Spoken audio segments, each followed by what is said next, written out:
अस्सलाम वालेकुम जी। Escape velocity topic है चैप्टर 4 का, ये लास्ट टॉपिक है।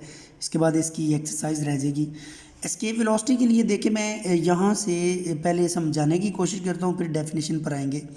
ये फ़र्ज़ करो अर्थ है और अर्थ का ग्रेविटेशनल फील्ड यहाँ पर ख़त्म हो जाता है। उसके बाद ये इन्फिनिटी की जगह एक ऑब्जेक्ट को यहाँ से थ्रो किया जाता है ऊपर की तरफ। नोट कर लिया जाता है कि इसकी इनिशियल वेलोसिटी कितनी है। फ़र्ज़ करो 100 मीटर पर सेकंड है, तो ये ऑब्जेक्ट यहाँ से होकर ऐसे ग्राउंड पर वापस आ जाता है। अब ये सारी अर्थ है। ये एक और ऑब्जेक्ट है, इसको भी थ्रो किया जाता है, लेकिन इसको लार्जर वेलोसिटी से थ्रो किया जाता है। फ़र्ज़ करो इसकी जो इनिशियल वेलोसिटी है वो 8000 मीटर पर सेकंड है। इनिशियल वेलोसिटी यहाँ पर मैंने 8000 मीटर पर सेकंड रख दी। तो ये ऑब्जेक्ट यहाँ से ऊपर जाएगा, ऊपर जाते हुए स्पीड कम होती जाएगी। एक वक्त आएगा ये रुक जाएगा और फिर अल्टीमेटली वापस ग्राउंड पर आ जाएगा। अगर मैं इनिशियल वेलोसिटी और बढ़ा देता हूँ, ये ऑब्जेक्ट है, इसकी इनिशियल वेलोसिटी इतनी ज़्यादा है, तकरीबन 600 वाली। इससे पिछली एग्जांपल जो है ना,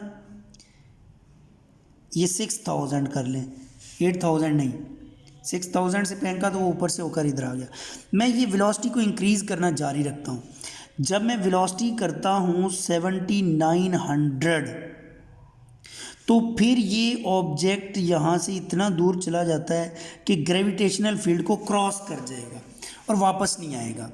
तो वो इनिशियल वेलोसिटी जो प्रोवाइड करने पर ऑब्जेक्ट एस्केप हासिल कर ले ग्रेविटेशनल फील्ड से, उस इनिशियल वेलोसिटी को एस्केप वेलोसिटी कहते हैं। याद रखना, ये वेलोसिटी सिर्फ इनिशियल पॉइंट पर होगी, ऊपर जाते हुए ये वेलोसिटी कम होती जाएगी। तो इसलिए इसकी डेफिनेशन में ये लिखना ज़रूरी है, इनिशियल वेलोसिटी। तो ये डेफिनेशन बन जाएगी, initial velocity with which object goes out of earth's gravitational field is called escape velocity. इसके लिए हम नोट करेंगे इनिशियल काइनेटिक एनर्जी जब उसकी एस्केप वेलोसिटी हो जाए, तो इनिशियल काइनेटिक एनर्जी का फार्मूला 12mv एस्केप स्क्वायर है। और जैसे जैसे ऑब्जेक्ट ने ऊपर जाना है तो उसकी एब्सोल्यूट पोटेंशियल एनर्जी बढ़ती जाती है। एब्सोल्यूट पोटेंशियल एनर्जी एट अर्थ, इसका फार्मूला हमने कल ड्राइव किया था और ये था -gmm/r। इसी तरह absolute potential energy at infinity, ये भी मैंने कल लास्ट पर हिंट दिया था कि इन्फिनिटी पर जाकर एब्सोल्यूट पोटेंशियल एनर्जी सबसे ज़्यादा हो जाती है और वो ज़ीरो हो जाती है। यानी एब्सोल्यूट पोटेंशियल एनर्जी अर्थ पर तो नेगेटिव है ना, ऊपर जाते हुए लेस नेगेटिव होती जाती है और इन्फिनिटी पर जाकर ज़ीरो हो जाती है। तो ये ज़ीरो जो है वो -gmm/r से ग्रेटर है, क्योंकि ये पॉजिटिव हो गया ना, ज़ीरो आंसर आ गया। उससे नीचे तो सारे आंसर नेगेटिव है। इनका जो डिफरेंस है ना, वो इंक्रीज़ इन पोटेंशियल एनर्जी आ जाएगा। तो आपने increase in potential energy note करना था, एब्सोल्यूट पोटेंशियल एनर्जी। तो वो आ जाना था absolute potential energy at infinity minus absolute potential energy at earth. इन दोनों का डिफरेंस ले लेते हैं, 0 माइनस gmm/r। तो ये दो दफ़ा जो नेगेटिव है पॉजिटिव हो जाएगा, gmm/r। ये है increase in absolute potential energy, या सिर्फ पोटेंशियल एनर्जी कह सकते हैं। ये जो increase in absolute potential energy है, ये इनिशियल काइनेटिक एनर्जी के बराबर होगा, क्योंकि वो जो इनिशियल काइनेटिक एनर्जी है ना, वो जितनी कम होती जानी है उतनी पोटेंशियल एनर्जी बढ़ती जानी है। तो जितनी इनिशियल काइनेटिक एनर्जी कम होगी उतनी पोटेंशियल एनर्जी बढ़ेगी। तो इसलिए जब एस्केप वेलोसिटी आप प्रोवाइड करेंगे और ये ऑब्जेक्ट ऊपर जा रहा होगा, तो उसमें आप लिख सकते हैं kinetic energy initial will be equal to increase in absolute potential energy. दोनों की वैल्यूज़ पुट कर दें, 12mv एस्केप स्क्वायर और इधर आ जाएगा GMM over R, GMM over R। यहाँ से ये मैस कैंसिल हो जाएगा, 2 उस तरफ चला जाएगा, V escape square will be equal to 2GM over R। दोनों तरफ अंडर रूट ले लें तो V escape is equal to 2GM over R under root. एक तो ये फार्मूला है एस्केप वेलोसिटी का। जी बराबर, ये देने दोनों को मैंने इक्वल किया, वैल्यूज़ लिखी, मैस को मैस से कैंसिल कर दिया और 2 को दूसरी तरफ भेजा तो जाके मल्टीप्लाई हो गया, फिर दोनों तरफ स्केयर लिया तो आंसर आ गया। अब मैं इसमें एक और इस फार्मूले को सिंप्लीफाई करने लगा हूँ कि इस बात का मैं पहले ही पता है, फोर्स ऑफ ग्रेविटी और वेट आपस में इक्वल होते हैं। फोर्स ऑफ ग्रेविटी का formula Gm1 m2 over R square, ये लॉ ऑफ ग्रेविटेशन है, और वेट का फार्मूला mg। यहाँ से मैस में से कैंसिल हो जाएगा, ये जो R स्क्वायर है इसमें से एक R दूसरी साइड पर भेज दें, R स्क्वायर को लिख सकते हैं ना R इंटू R, तो एक R उधर चला जाएगा, तो ये आंसर आ जाएगा Gm over R is equal to GR। ये वाला फार्मूला जो आया है Gm ओवर R GR के बराबर है। ये जो फार्मूला नंबर 1 हमने ड्राइव किया ना ऊपर, उसमें देखो अंडर रूट में Gm ओवर R मौजूद है, तो आप उस Gm ओवर R की जगह GR लिख लें, यानी ये वाली वैल्यू इक्वेशन नंबर 1 में पुट कर दें तो एस्केप वेलोसिटी का आंसर आ जाएगा 2GR अंडर रूट। इसमें G भी कांस्टेंट है, R भी कांस्टेंट है, रेडियस ऑफ अर्थ भी 6.4 × 10⁻⁶ होता है मीटर में, और G होता है 9.8 मीटर पर सेकेंड स्केयर। दोनों की वैल्यू पुट करें तो ये आंसर आता है 11,200 मीटर पर सेकेंड, जिसको अप्रॉक्सीमेटली हम 11.2 किलोमीटर पर सेकेंड या 11 किलोमीटर पर सेकेंड ले सकते हैं। तो एक बात मैंने शुरू में फिर गलत बता दी, ये जो 7900 मैंने बताया था ये 11,200 है। 11,200 मीटर पर सेकेंड से जब फेंकेंगे तब ये ग्रेविटेशनल फील्ड से बाहर चला जाएगा। तो ये जो एस्केप वेलोसिटी का फार्मूला लास्ट पर आ गया हमारे पास, Gm over R 2Gm over R under root या फिर 2GR। यहाँ से पता चलता है escape velocity does not depend upon mass of object. Object का मैस कैंसिल हो गया था दोनों तरफ से, ये कम हो या ज़्यादा हो, एस्केप वेलोसिटी आपको इतनी देनी पड़ेगी अगर आप उसको अर्थ से बाहर भेजना चाहते हैं। तो ये मैंने लिखा है एस्केप वेलोसिटी जो है ना वो मैस ऑफ बॉडी पर डिपेंड नहीं करती, बल्कि रेडियस ऑफ अर्थ और मैस ऑफ अर्थ पर डिपेंड करती है, क्योंकि फार्मूला था ना 2Gm over R under root. तो यहाँ से पता चलता है ये mass of earth, radius of earth. अगर कोई और सैटेलाइट हो, मसलन मून हो जाए, तो मून का क्योंकि मैस और रेडियस डिफरेंट हैं, इसलिए मून के लिए एस्केप वेलोसिटी आपकी बुक में साइड टेबल में दिया हुआ है वो 2.2 किलोमीटर पर सेकेंड है। तो ये डिफरेंट प्लैनेट्स के लिए डिफरेंट है। मून पर जाकर अगर आप 2.2 किलोमीटर यानी 2200 मीटर पर सेकेंड से फेंकेंगे फिर भी मून की सरफेस को छोड़ जाएगा।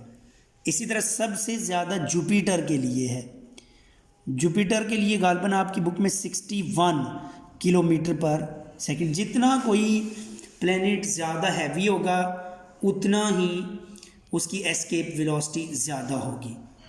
नेक्स्ट लॉन्ग क्वेश्चन है, ये भी लॉन्ग था अभी जो हमने पढ़ा। नेक्स्ट लॉन्ग है inter conversion of kinetic energy and potential energy.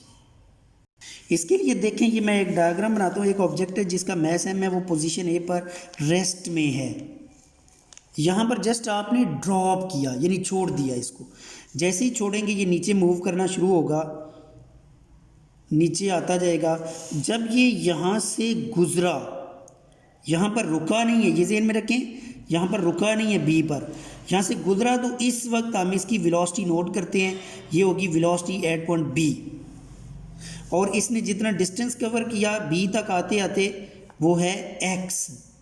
Total इसकी जो ग्राउंड से हाइट थी स्टार्ट में वो एच थी। तो इस जगह बी पर जो इसकी हाइट बकिया रह जाएगी उसको मैं लिख सकता हूँ एच माइनस एक्स, क्योंकि एच टोटल है, एक्स ये कवर हुई है, तो बकिया एच माइनस एक्स आ जाएगी। फिर यहाँ से मूव करता करता जब ये वेरी क्लोज टू अर्थ आ जाए, देखो ये अर्थ से अभी टच नहीं किया, वेरी क्लोज टू अर्थ है, तो इसका मतलब है अभी रुका नहीं है। इस जगह पर इसकी वेलोसिटी है vc, इतना अर्थ के करीब है कि अप्रॉक्सीमेटली इसकी हाइट 0 हो चुकी है, यानी वेरी नेक्स्ट पॉइंट पर इसने अर्थ को टच कर लेना है और रुक जाना है, लेकिन अभी रुका नहीं, अभी अर्थ को टच नहीं किया। तो अर्थ को टच करने से पहले जो मैक्सिमम स्पीड होगी वो vc है, ये पोजीशन सी पर है। तो हम नोट करना चाहते हैं जैसे जैसे ऑब्जेक्ट नीचे आएगा इसकी काइनेटिक एनर्जी बढ़ती जाएगी, पोटेंशियल कम होती जाएगी, लेकिन जो सम है दोनों का वो कांस्टेंट रहेगा। हम बारी बारी तीनों पोजीशंस पर नोट करते हैं। पहले एट पोजीशन ए पर नोट करते हैं काइनेटिक एनर्जी, क्योंकि ए पर रेस्ट में है तो काइनेटिक एनर्जी इसकी 0 होगी। इसी तरह पोटेंशियल एनर्जी वो हाइट पर डिपेंड करती है, उसका फार्मूला mgh है। दोनों को ऐड कर दो, टोटल एनर्जी का आंसर आ जाएगा जो कि mgh ही आएगा, sum of kinetic and potential energy. अब नोट करते हैं पोजीशन बी पर, एट बी पर क्योंकि रेस्ट में नहीं है तो बी पर पहले पोटेंशियल एनर्जी लिख लेते हैं, क्योंकि हाइट का हमें पता है बी पर वो है mg और हाइट है h minus x. Height ground से लेकर मेजर करते हैं, टॉप से लेकर नहीं करते, ये पोटेंशियल एनर्जी होगी। और काइनेटिक एनर्जी का फार्मूला क्योंकि उसकी वेलोसिटी vb है तो half m v b square, इसको इक्वेशन 1 कह देंगे, क्योंकि इसमें अभी हमें vb का नहीं पता, वो तलाश करेंगे। वो कैसे तलाश करेंगे? वो लिखेंगे फ्रॉम ए टू बी, यानी जहाँ से ये चलना शुरू किया था ए पर, उस जगह पर इनिशियल वेलोसिटी 0 थी ए पर, फाइनल वेलोसिटी बी पर पहुंचकर वीबी बन जाएगी जो कि हम ढूंढना चाहते हैं। नीचे आते हुए उसका एक्सेलरेशन वो होगा acceleration due to gravity G के बराबर, और जो उसने डिस्टेंस कवर किया है एस वो एक्स के बराबर है। तो ये 4 parameters third equation of motion में मौजूद है। हम यहाँ पर third equation of motion use करेंगे, 2as equal to v f square minus v i square. तो यहाँ से वैल्यू पुट करते हैं, ए की जगह g, 2g और s की जगह x will be equal to v f की जगह v b square minus 0 square. तो ये वी बी स्क्वायर का आंसर आ गया 2gx। ये वी बी स्क्वायर डायरेक्ट आप इक्वेशन 1 में पुट कर दें, क्योंकि 1 में भी वी बी स्क्वायर है, पुट इन 1। तो 1 का आंसर आ जाएगा kinetic energy at point b will be equal to half m v b square की जगह लिख देंगे 2gx। तो यहाँ से 2 कट जाएगा, आंसर आ गया mgx। ये काइनेटिक एनर्जी आ गई। अब इन दोनों का सम करेंगे तो टोटल एनर्जी का आंसर आ जाएगा sum of kinetic energy and potential energy, क्योंकि काइनेटिक एनर्जी तो निकली है mgx और पोटेंशियल एनर्जी का फार्मूला था mgh माइनस एक्स। ये ब्रैकेट ओपन कर लेते हैं तो आंसर आ जाता है mgx प्लस mg को h से मल्टीप्लाई करें mgh, फिर x से करें तो माइनस mgx बन जाएगा। तो ये एक प्लस mgx है, एक माइनस कैंसिल हो जाएंगे और बकिया आंसर दोबारा mgh आ गया। सो टोटल एनर्जी का आंसर b पर भी उतना ही है जितना a पर था। पॉइंट c पर कैलकुलेट कर लेते हैं।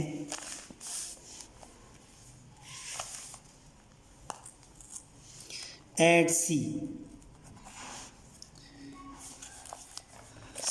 पर देखें, जब object very close to earth आ गया है तो हम इसमें ग्राउंड से तो हाइट इसकी 0 हो चुकी है, इसलिए पोटेंशियल एनर्जी पहले 0 लिख लेंगे, हाइट 0 है।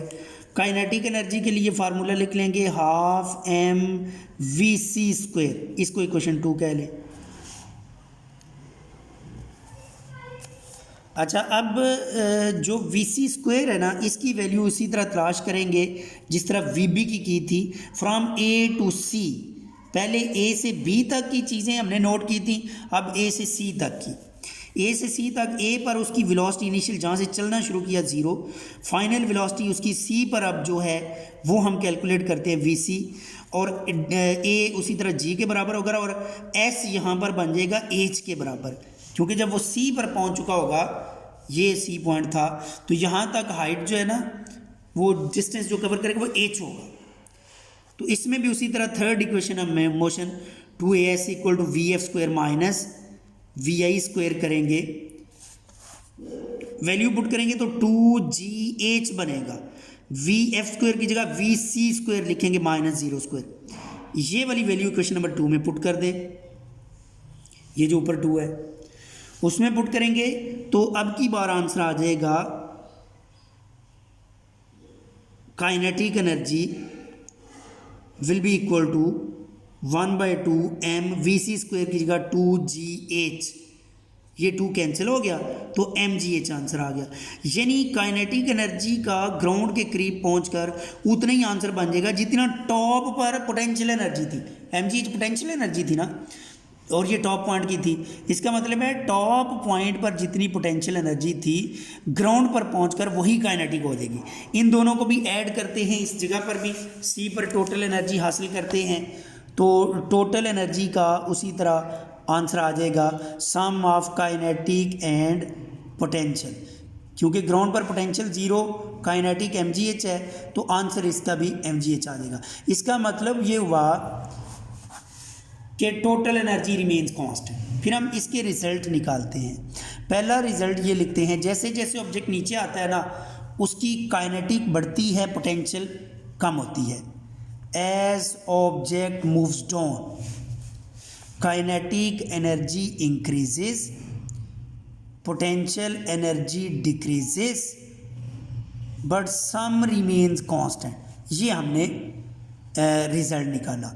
इसको आप इस तरह भी लिख सकते हैं, loss in potential energy equal to gain in kinetic energy. अब इस रिजल्ट को लिखने के लिए फर्ज करो हम डायग्राम ये बना लेते हैं। ये पॉइंट ए है और ये पॉइंट बी है और ये ग्राउंड है। तो ए पर उसकी हाइट h1, बी पर हाइट h2 है। ए पर वेलोसिटी 0 है, वैसे उसका सिंबल v1 रख देते हैं। बी पर वेलोसिटी v2 है। तो हम ये लिख सकते हैं लॉस इन पोटेंशियल एनर्जी की जगह mgh1 माइनस mgh2, क्योंकि 1 पर पोटेंशियल एनर्जी ज़्यादा है, is equal to half m v2 square minus half m v1 square, क्योंकि v2 ग्रेटर थी, वो वेलोसिटी पहले लिखी। तो ये रिजल्ट आ जाएगा। पहला रिजल्ट ये है जब फ्रिक्शन 0 हो, स्मॉल है, फोर्स ऑफ फ्रिक्शन का सिंबल है। दूसरा रिजल्ट है जब फ्रिक्शन 0 ना हो, if force of friction not equal to 0, यानी जब उस ऑब्जेक्ट ने नीचे आना है तो एयर फ्रिक्शन भी मौजूद है। तो इसमें हम लिखेंगे, देखो ऑब्जेक्ट ये है और ये ग्राउंड है, इसकी हाइट ये टोटल h ही है। जब ये नीचे आएगा, फ़र्ज़ करो यहाँ पर इसकी जो पोटेंशियल एनर्जी है 100 जूल है। जब ये नीचे आएगा ये काइनेटिक बनती जानी है, वेरी क्लोज टू ग्राउंड पहुँचेगा, तो जो काइनेटिक एनर्जी इस जगह पर आकर बनेगी वो 100 नहीं बनेगी, 95 जूल फ़र्ज़ करो बन गई। बकिया 5 जूल कहाँ गई? वो फ्रिक्शन की वजह से वेस्ट हो गई। 5 जूल ये वेस्टेड एनर्जी है। इसको हम ये कहेंगे कि ये वर्क हो गया है फ्रिक्शन के अगेंस्ट। इसका फार्मूला लिखेंगे force of friction multiplied by distance covered h। ये 5 जूल एनर्जी है जो वर्क, इसको work done against friction w कह सकते हैं। तो फिर यहाँ का रिजल्ट ये बनेगा, potential energy at top equal to kinetic energy at bottom plus work against friction. तो इसकी जगह mgh और काइनेटिक एनर्जी एट बॉटम को half mv square, work against friction को fh लिख सकते हैं। ये रिजल्ट आएगा। fh को दूसरी तरफ ले जाएं तो ये mgh minus fh will be equal to half mv square. इस तरह भी रिजल्ट लिख देते हैं। तो इसका मतलब हमने law of conservation of energy prove कर दिया है कि एनर्जी ना तो क्रिएट होती है ना डिस्ट्रॉय होती है, बल्कि काइनेटिक से पोटेंशियल में कन्वर्ट हो सकती है, पोटेंशियल से काइनेटिक में कन्वर्ट हो सकती है, लेकिन सम उनका कांस्टेंट रहता है। इसको law of conservation of energy कहते हैं, और ये सारा उसका प्रूव है। इसकी डेफिनेशन भी आपने कर देनी है, वही जो केमिस्ट्री में भी आपने शायद पढ़ी हो कि energy can neither be created nor be however one form can be converted into other form.